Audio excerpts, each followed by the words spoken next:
Closing the equity gap for Black families with children with disabilities remains a thorny challenge, and one where more conversation and tangible action needs to occur. It's under that lens that I present to you the fourth episode of Inclusive Beginnings, where we look at the treatment of Black children and their experiences in particular when it comes to navigating service delivery. Adding their voices to this conversation will include Christopher Rudder and Nerissa Hutchinson. Rudder currently serves as the only Black resource consultant in the city of Toronto. Meanwhile, Hutchinson serves as a child and youth practitioner and therapist who has a daughter with a disability. Both of them bring a unique and insightful perspective to this critically important topic, and our conversation was wide-ranging and comprehensive as it relates to leveling the playing field and making sure that we elevate and emphasize the need for increased attention, more resources, and the need to collaborate to make sure that Black families across the country with children with disabilities have equal access to an inclusive future. Fantastic. Well, Christopher, first of all, foremost, I want to thank you for, again, agreeing to add your voice to this important and noteworthy project as we continue to look at how we can better include individuals with disabilities into societal life and children in particular. So it's great to see you this afternoon, and thank you so very much for being here. Awesome. Thank you so much for having me. Fantastic. Well, Chris, I wanted to start our conversation by you simply telling me to introduce yourself and a little bit about your current role and career and why you're interested in participating in this project and a podcast today. So tell me a little bit about yourself. Yeah, sure. So I'll start with my side hustle. So my passions are travel. So I'm a travel writer. And I have two websites that I do. One's called roadtripontario.ca, and it's all about local travel. And the other one's Rudderless Travel, and it's rudderlesstravel.com. So those are my passions. Those are what I like to do. Sometimes this stuff spills into my other work in terms of, being seen out in the world and stuff like that as a Black individual. So sometimes these things just cross, but that is my passion. And then my full-time job, that would be like my side gig, my side hustle. And then my full-time job is why we're here today. And I am a resource consultant with the city of Toronto. I am the only male resource consultant in the entire city of Toronto. And I am the only Black male in the resource consultant in the entire city of Toronto. So that's his own little thing on the side. But what I wanted to do is just to quickly explain what my role is for those who might not understand. So a resource consultant, every licensed childcare center in the city of Toronto has a resource consultant that's assigned to it. And whenever they feel that there's a child that may require additional support, then they reach out to me. Education-wise, I have my early childhood education diploma, and I also have an early intervention diploma. Once I get involved, then I work with the teachers to provide some support and assistance in order to have that child or those children included into the regular program. So some of the things that I do are I do observations all the time, so I'm constantly observing. I write like a report every year that covers all the areas of development, from language to fine motor to gross motor to cognitive. And then I have access to additional services and agencies. So a behavior consultant, for example, occupational therapist, a site consultation, and the City of Toronto does provide childcare support funds, which I'll get into a little bit later, in order to help support that children, whatever goals and strategies that we're working on in order to help that child be successful. So that's in a nutshell. I mean, I do workshops here and there, and I do support the families by attending sessions with them. Like if they're bringing their child to a speech and language session, I could attend that session and then come back to the childcare center and coach and model those strategies for the staff. But it really is a holistic approach from the families to the childcare center in order to get that child where that child should be based on their developmental age as well as their actual age. So that's in a nutshell my job. Fabulous. And tell me, Christopher, when we think about how to define inclusive thinking about Black and racialized children with disabilities, what comes to mind for you, my friend? I think in order to define inclusion, when thinking about Black and racialized children, we should actually start with a perfect world scenario. And I think that's the best way to give the ballpark or the bar that we should be setting. So in a perfect world, we actually wouldn't even be talking about this, to be honest, right? In a perfect world, if a child needs support, then we support the child, whether it's with additional staff, whether there's no wait list for services, streamlined services, no jumping through paperwork hoops, easy navigation of services for families, equity of services for marginalized and BIP, OC, Black, Indigenous, people of color communities, no judgment or subconscious bias towards children, families, communities, or the teachers themselves, and no anti-Black racism. So that's essentially the bar that we need to set. So the question is where are we? So that's what I think about when I think about inclusion. I like to think about how it should be. These things should be natural. We should be just, working with children, including them, and it shouldn't be so complicated, really, in essence. Yeah, absolutely. Christopher, tell me, in your view or opinion, what needs to happen to foster a more inclusive early childhood education and care system, buddy? What do they think these are there? Oh gosh, I hope you got some time for this answer. All right. There are many pieces to this, but in a nutshell, let's start with the early childhood educators. So the ECE profession is a type of profession that takes a special kind of person. It's similar to nurses. They get into the job because they love children.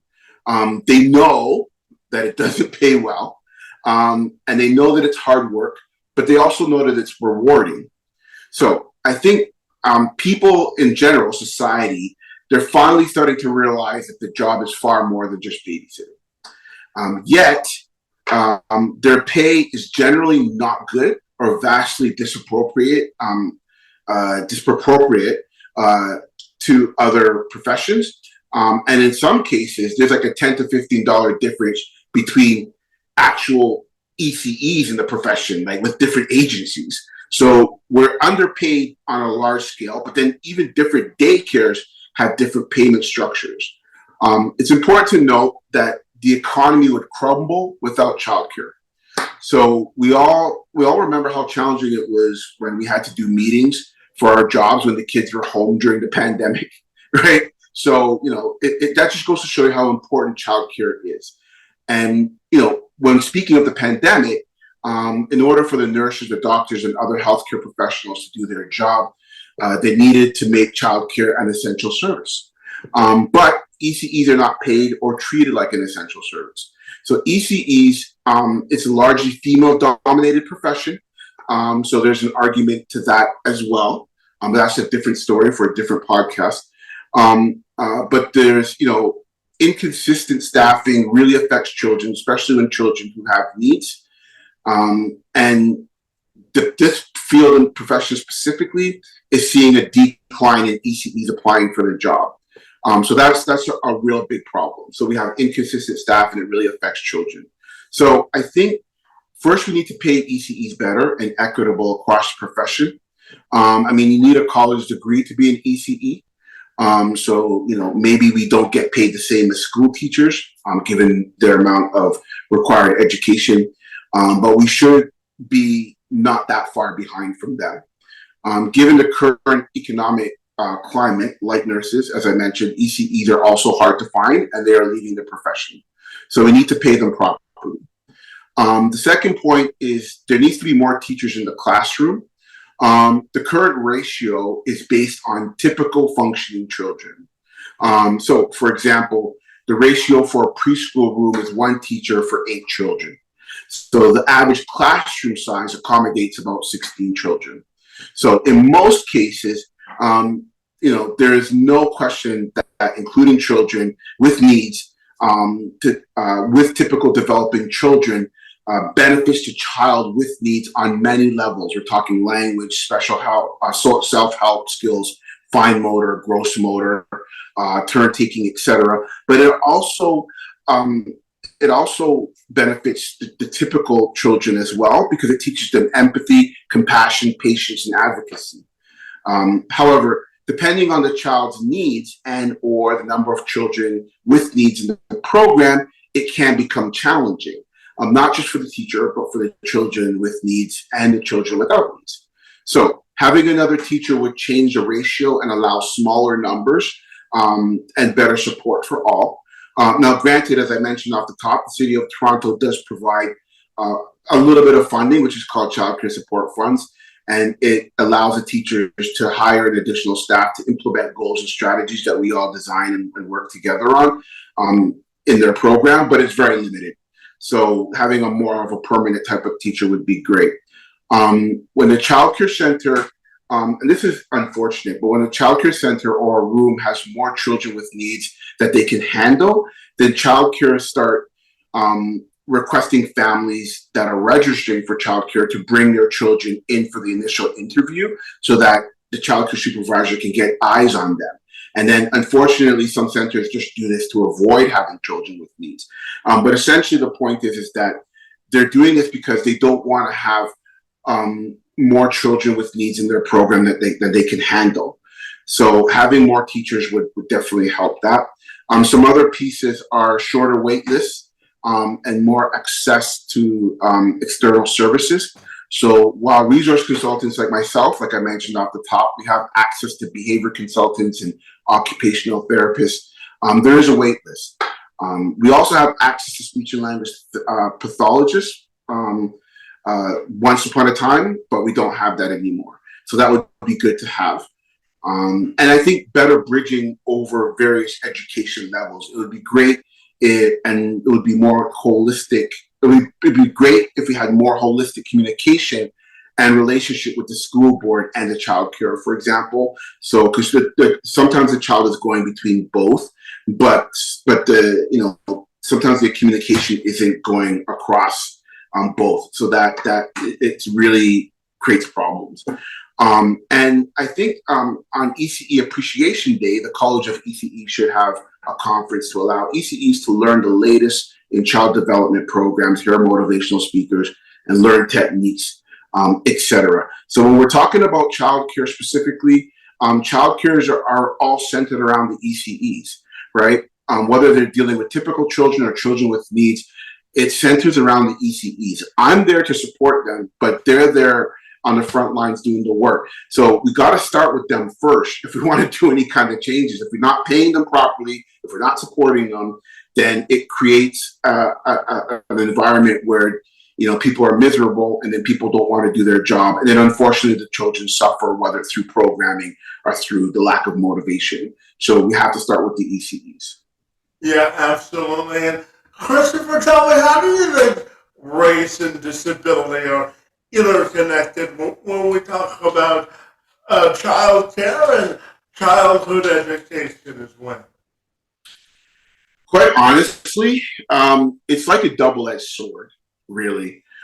So let's go back to children with needs, for example, and just to recap.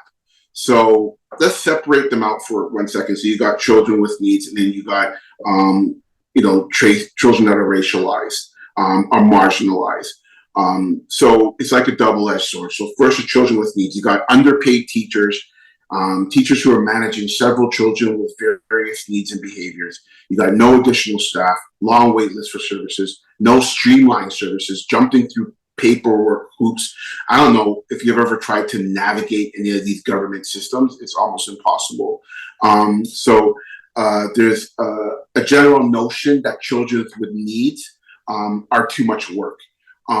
Children with anxiety, behavior, children with autism or ADHD, they get labeled as behavioral children by some child cares in schools, and sometimes that follows them throughout their educational journey. And parents of children with needs are often treated different. For example, I've had several times where children with needs, the parents are asking to pick up their children earlier. Every once in a while, depending on the need, that can be a legit request, but often it's because the teachers are overwhelmed. That's just dealing with the children with needs side of things. So let's take a look at the Black children specifically, or racialized children. So now, in addition to everything I mentioned above, right, we got some statistics. So statistics state that Black children, specifically Black boys, are more likely to be called out, picked on, or demitted or expelled for the exact same behavior of their white counterparts, right? And to make this worse, we're seeing this play out in the policing and the prison system as well, right?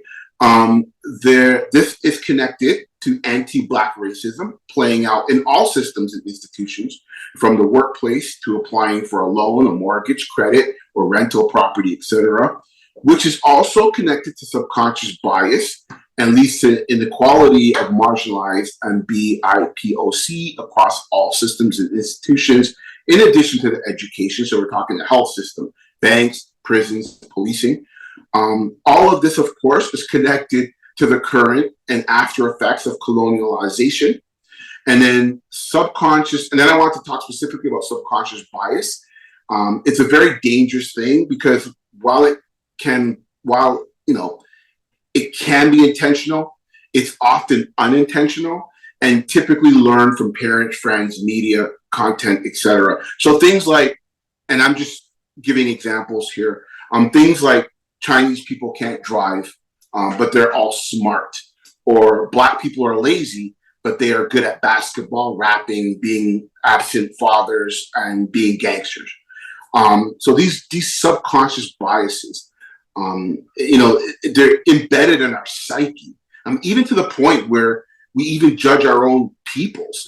So, like, for example, if a Black person is interviewing for a position, they may overlook another Black person because they are thought to be lazy, knowing very well that they went through the same thing when they themselves applied for the same job. So we even affect ourselves with these self-conscious biases. So I could give a little example. I went into a meeting with a family at a public school, and I was meeting. This is called an IPRC meeting. It's just a meeting when the parent and the child care supervisor, maybe the child care staff, myself because I'm supporting, and members of the school board. We go into a meeting, and I showed up to that meeting, and I sat beside the supervisor because I'm technically supporting the child care center. Now, the parent was white, but her child is mixed, right?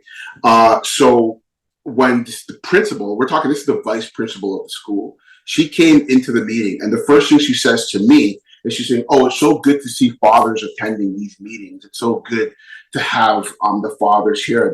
They're usually absent." And I just thought, like, what is that, right? Like, so then I had to kind of, like, in a nice way, kind of tell her off and let her know, first of all, like, I'm an educated professional. First of all, there's several fathers that are involved with their children. So why are you generalizing like that? And second of all, like, why would you assume just because I'm Black that I have dreads, that I must be a father out, impregnating people. Like, I'm not even being looked at as an educated person. Like, I'm just looked at as another father who just was decided to bless us with their presence for this meeting. So these kind of things are dangerous because they just, and I even had my City of Toronto badge on. Like, I mean, like, I'm just straight professional, right? So I mean, it's just these subconscious biases. So like, after I kind of like politely told her how I felt, from that day on, like, anytime she saw me in the hallway, she was like, "Oh, Mr. Rudder, how you doing?" Like, she was completely different from then on. But these are the kind of things that I'm talking about, like these subconscious biases that play out for people. So it's a double-edged sword when it all gets compounded. When you mix, the issues with anti-Black racism in addition to special needs, it's all compounded.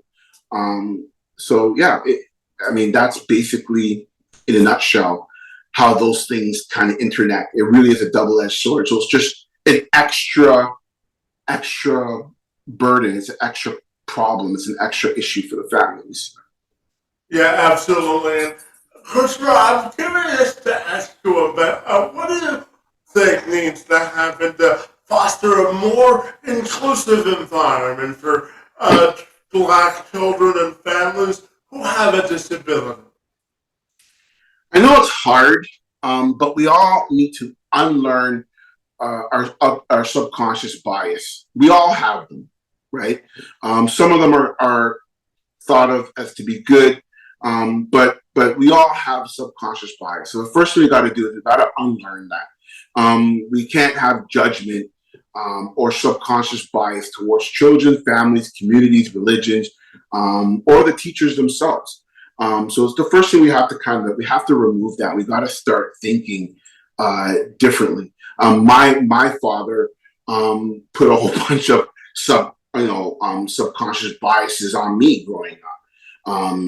That Black people would have to work harder, and it's true. Some of these things are true because we still need to work harder, but some of them are just not true, specifically with other cultures, right? So we got to unlearn these things. We need to continue working towards eliminating anti-Black racism. That's a given. That exists in everywhere still. There needs to be equity of services for marginalized and BIPOC communities, and reduce, the wait list of services. Obviously, we're in a model where if you have money, you can pay for the services that you need, but not everyone has the money, so therefore, it will be helpful to reduce wait lists of services.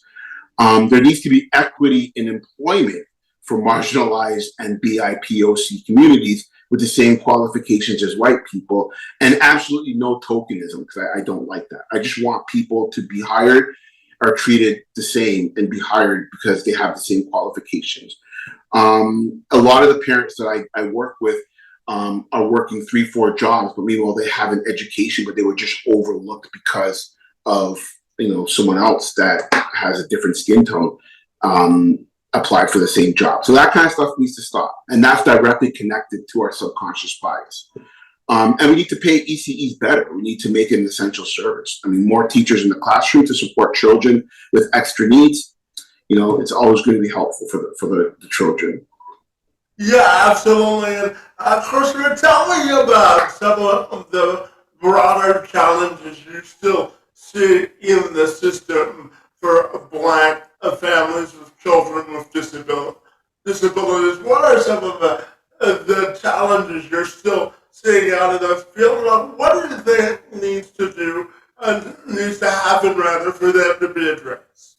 Yeah, so everything that I talked about previously, for sure. Everything I talked about, from ECEs to subconscious bias to marginalization, all these things need to be changed. Even little by little, even just if each of us start removing our subconscious bias, and just get out of that funk, right? Start with the small things that we are able to change, from a grassroots level. But eventually the big change is going to have to come from the top, because as we discussed, it's not just one system or institution. All of them affect each other to create challenges for Black children. Marginalized people in general tend to live in areas often underserved by services. So if you take a look at the services, so we've got like services and institutions, or the systems rather. So, and these are basically all the areas that the government control when you really think about it. So we got education. So education goes from daycare to school to high school to the choice of the college. So I mean, if you are, from a marginalized community, or you didn't apply for a college just because, or you didn't get into a specific college or school because of subconscious bias, then that puts you at a disadvantage. If you're a child and you're getting kicked out of school and childcare from the education level, I mean, that sets you up for a really bad road as you get older. We have a lot of concerns with guns and drugs and crime and things like that. So we need the children to be in school. When we talk about banking institutions, I mean, we're talking about loans and mortgages. I mean, there's been stories that I've heard of, Black people, marginalized people, BIPOC getting turned down for loans, for mortgages. You want to go to look at a house and people don't even want to show it to you. These are very real things that exist right now that are still happening. So, I mean, these are things that we have to change. These are higher up in the food chain there. We got policing. Policing is another thing. I feel that we need to have a healthier relationship with police. We got a bunch of people screaming about defund the police and this and that, and should we have police in schools and those kind of conversations. I mean, those are all conversations for another podcast. I personally will just leave it at, we as Black people have to have a better relationship with police. So we need to stop having a subconscious bias towards them, as they all hate Black people. And police need to have a subconscious bias change in terms of how they view Black people, in terms of all Black people are crimes, all Black people are drug dealers. The minute they see a Black people, I'm going to pull them over, that kind of stuff. All that needs to change. We have to have a healthier relationship with the police. There's no question about that. The prison system, we need to start asking, why do we have more Black and Indigenous people in the prison system? That can be directly connected to education, directly connected to banking, directly connected to policing. And then you got to look at the healthcare system. As I said before, if you have money, you can get whatever services you want. And the rest are on long wait lists. I could give you an example. This is very real. During the pandemic, when they started providing vaccines in pharmacies in the Rosedale area, every pharmacy in that area had access to vaccination shots. But then when you go to areas like Jane and Finch, like it was like one pharmacy for like an entire area. It's just never equitable. So I mean, the healthcare system, it needs to be more equitable. And again, you need to pay nurses better. And we also have an unhealthy relationship as Black people specifically. We have an unhealthy relationship with the healthcare system just based on the past. Black people and Indigenous people specifically have unhealthy relationship with healthcare. So we started talking about getting vaccination shots. Black people were like, I don't know about that. And Indigenous people were like, oh, I don't know about that. Like, we don't trust. So we need to have a healthcare system with that. It's connected to our history and colonialism, but we need to have a healthy relationship with the healthcare system.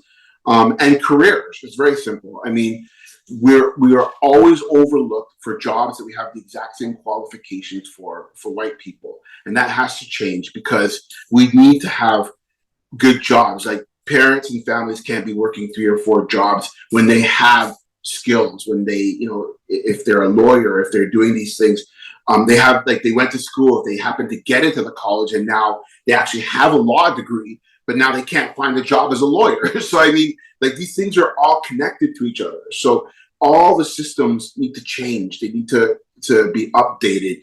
And that's the bigger picture is all the systems need to be changed. That's what we have to do. Because all these systems, directly and indirectly affect one another. Absolutely. And Christopher, as I have my time with you this afternoon, I'm curious to ask you if you had a final message you wanted to share or anything else you wanted to share with people about the importance of this project specifically, or any final thoughts on building equity and equality for children and families, black families with disabilities. What are your final thoughts on the whole subject matter, my friend?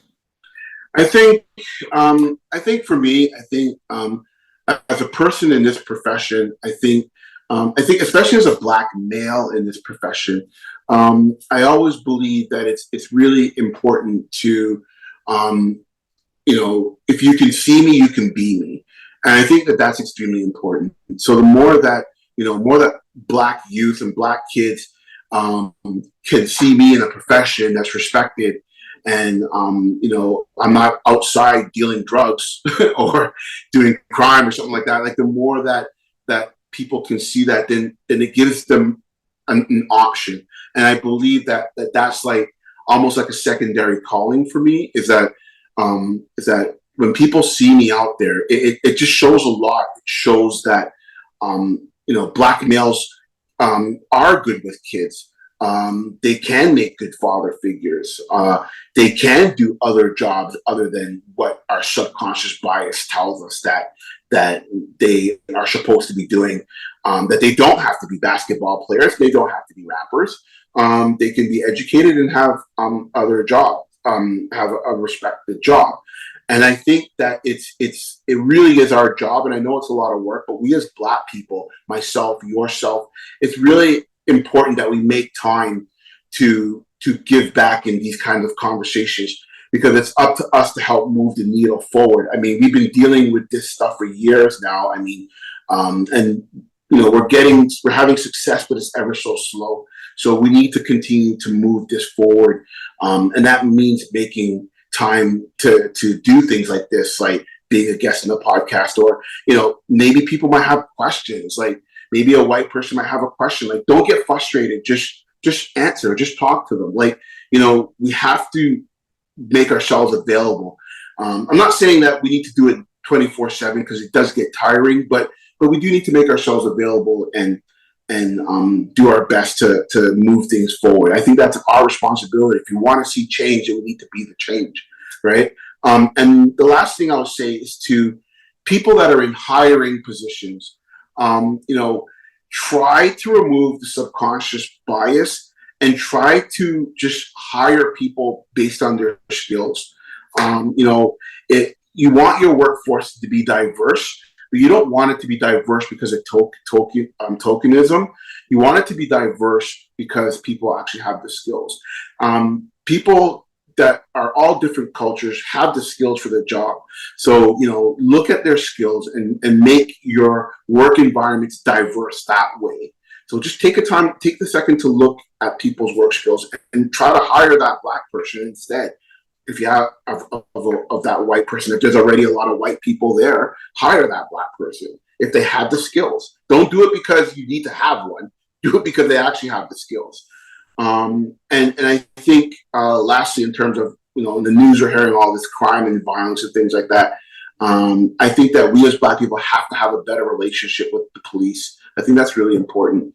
It's even hard for me. Like sometimes when I'm driving, I get nervous the minute that a police car is behind me. I feel they're automatically going to pull me over, and I have to kind of self-talk myself into saying, you know what, you have your driver's license, like you own your car, like don't worry about it, like I'm not doing anything wrong. But I'm just saying, like, this is how we feel sometimes. So we got to try to get past that and start, being, we need to do our part and the police need to do their part, but we definitely have to have a better relationship with the police. So those are some of the things that I think are important to me that I feel that I would definitely want to end with. Well, Christopher, I want to commend you for the good work that you do in advocating on behalf of Black families and children with disabilities. It's an ongoing discussion that needs all of our attention. And I want to thank you for engaging in conversation with me this afternoon on this most important topic. It's always great to see you, and thanks so much for being here. Honestly, thank you so much for having me. And anytime you want to have more discussions, you let me know. I'm here. Tell me, Nerissa, why is it important for you to be involved in this project at long? For me, being involved with this project and what this project is doing, having a child with a disability, she's autistic, and having to navigate a lot of these systems, I want to be to have a voice and also a support for other families that are navigating the same systems, and just gets a bit of understanding as to what we're experiencing. It's so important. It's a system that is so um, difficult and challenging at times to navigate and to understand. And so for me, I feel it was very important to be a part of this in support of my daughter and for other individuals and families who are also going through the same thing as I am. Absolutely. And Nerissa, tell me, how do you define the word inclusion? And when we think about inclusive thinking for black and racialized children, what comes to mind when you think about the disability angle as well? The word inclusive, for me, it means being included, being a part of, being accepted, being things are easy. That for me, that's what it means. As a black uh, individual with a black child navigating these systems, and you know, I can't speak for everyone, but basically from hearing from other individuals, it's not as inclusive as we would like it to be. There are barriers, and not and these barriers are very difficult to maneuver and to understand, and it's very frustrating because working with and hearing from other families in similar boat as I am, you just get exhausted, you get tired, you quit. You need the support, you need the help, but it's not always as inclusive as we would want it to be, or it's made out to be. So I think I believe that it's very important that we work to break down these barriers in support of Black and racialized families into getting access to these supports and services. Yeah, so Nerissa, building on that point, tell me, what do you think needs to happen to foster a more inclusive early childhood education and care system? What do you think are the steps that need to be taken in that regard? I believe the steps that need to be taken first and foremost is the parents need to be included. I also believe that the parents' input on these systems are very, very important, along with the individuals that having to navigate these systems.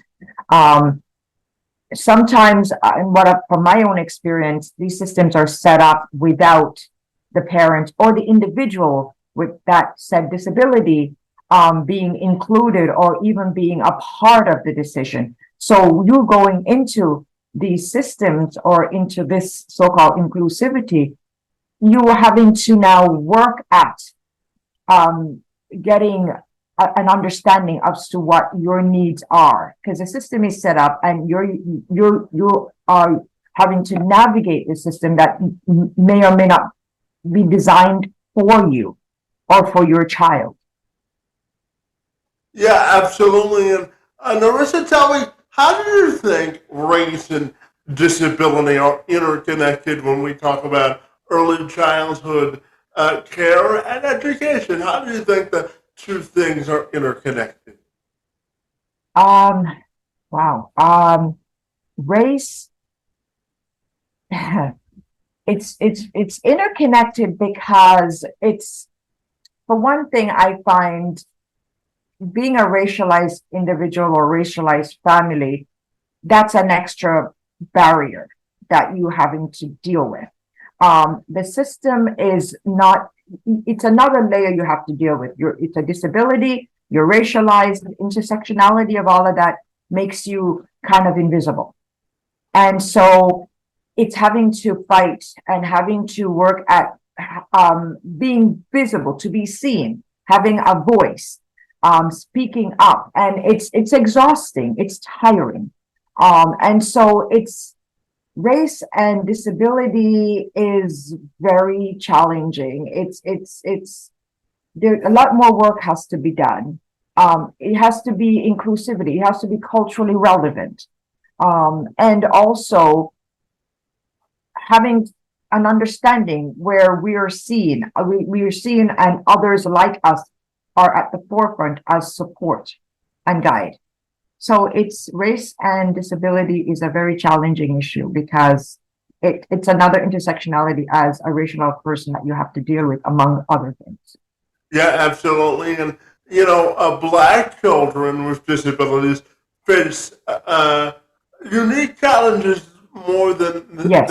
their non-Black counterparts. So tell me, what do you think needs to happen specifically for Black children to feel more inclusive as it relates to living as a fully inclusive societal life as a Black child with a disability? What do you think needs to happen then? First and foremost, have to be seen, be heard, be understood.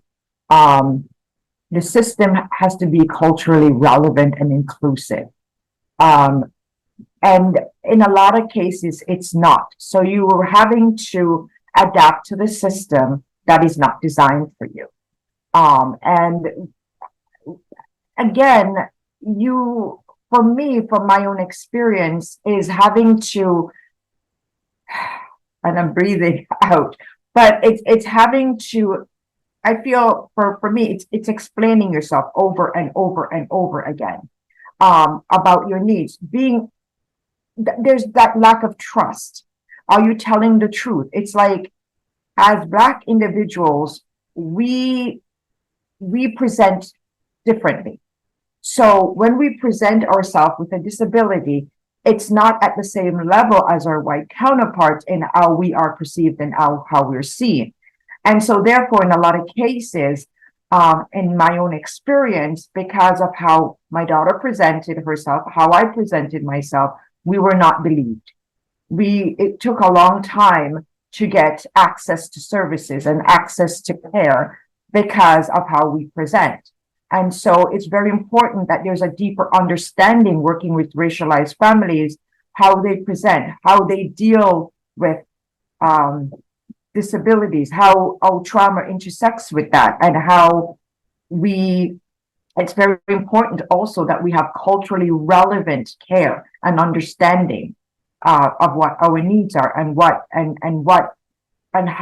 we need really. And also we need more representation, because I think, and most importantly, education. We need education. Yeah, so building on that point, Nerissa, I'm also curious to get your definition of equality and equity for Black families. What do you think the new definition of that is? I treated fairly. I find that equity is used a lot without a framework or without an understanding of what that actually means. And I think it has to be defined, it has to be explained, it has to be relevant, and it has to be culturally relevant, because it's used a lot, but I don't think it's clearly understood what that is supposed to mean and the impact that has on racialized Black families. Yeah, absolutely. And Nerissa, out of personal curiosity, because I'll share just a little bit about myself. So as you know, was born with cerebral palsy, and getting out sometimes from a social perspective isn't the easiest if I don't have support staff available. So I'm curious to get your thoughts on the value of building what I call social capital for children with disabilities, and how important is it for parents and their other support system allies to build a sense of social capital around children with disabilities in order to grow. So how big do you think that is? That is big because as a family, you'll carry the burden, a lot of burden of your, your child in the moment, but also in the future. And you're constantly looking ahead of what your child's needs are. They're in elementary school and then they move on to high school. As they grow, there's different care and supports that needed. And in a lot of cases, a lot of that falls onto the parents to provide that and to have to pay for those services. And so it's very stressful. And so your child grows up now they're moving from high school to college or university or moving into a job. And then the supports they get when they were younger, a lot of that stops. And my biggest issue is disability doesn't end at 18. It's and whose idea was it that we put a cap on these things? I mean, in fact, in most cases, there's more supports that's needed, and there's more issue. Becomes more because your child is older, and as a parent, you're now look at, well, they're now an adult. They're now able to take care of themselves, but a child with a disability, it may not be that simple. And so a lot of the burden now goes on to the families, and a lot of the cost goes on to the families.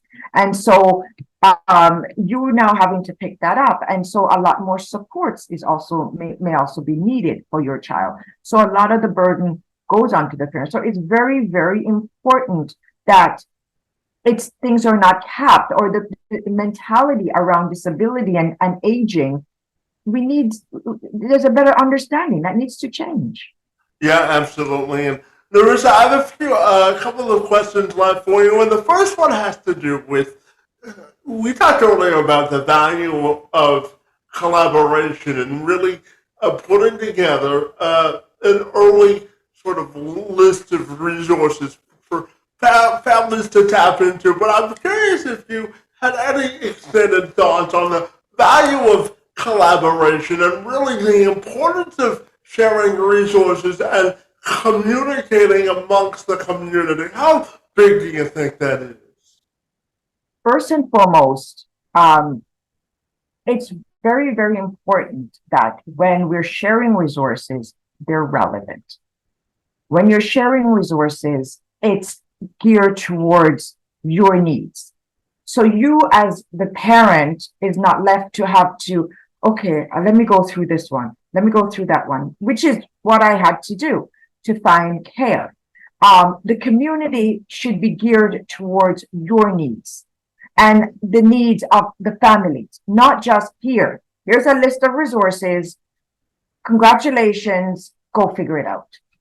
It becomes so much more stress and work for you to have to. Community should mean relevant community care, not just community care or community support, but it's not relevant. It's not geared towards you. It's like giving an individual information about one disability, but what that family needs, it doesn't match. So you're still left with nothing or having to try to figure it out. Yeah, absolutely. And, Nerissa, my final question for you this afternoon has to do with what brings you the most hope when we talk about the future of inclusive education for Black and racialized children. We talked a lot about the challenges that are presented, but I'm curious about what brings you the biggest amount of hope moving forward. What's given me the greatest amount of hope is finding organizations that are like Black organizations that are dealing with disabilities. And these organizations are working hard at making it easier. For example, I'll give an example of an organization, the Black Parent Support Group. I was frustrated. I didn't know where to turn. And one day reading the newspaper, saw this organization and, oh my God, here's a Black organization. I must contact them. being a part of that community, listening to other families, realizing that I am not alone and that other Black and racialized families are experiencing the same thing as I was going through and I'm going through. And it was that sense of relief. Okay, so it's not just me. I'm not alone. But not only that, the group works very hard at ensuring that the supports, the resources, the services, the community, the connection is so important, where we can come together, share ideas, share stories, listen. There are support system. That gives me hope. That is my hope. Absolutely. Well, Nerissa, I want to thank you for participating in this podcasting series on this most important project as we look towards the future of inclusive education for Black children with disabilities. And I want to thank you for your first-hand account and for joining me this afternoon. It's most appreciated. Thank you very much, Kevin. I really appreciate it. And thank you so much for creating this platform for us to share our stories.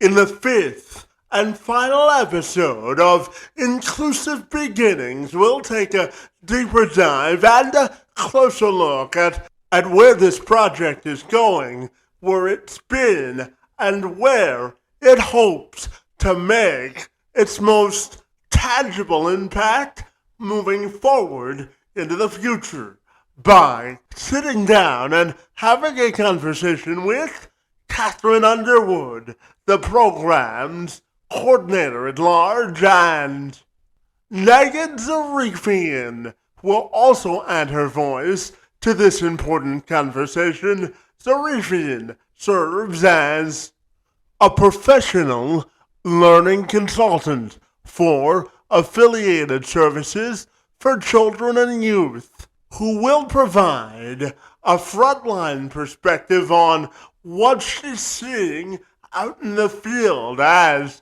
she attempts to close the gap of inequality for Black and racialized families with children with disabilities.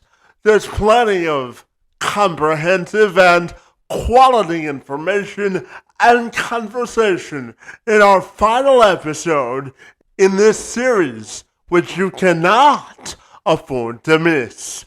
I'm Kevin McShann, and I'll see you next time.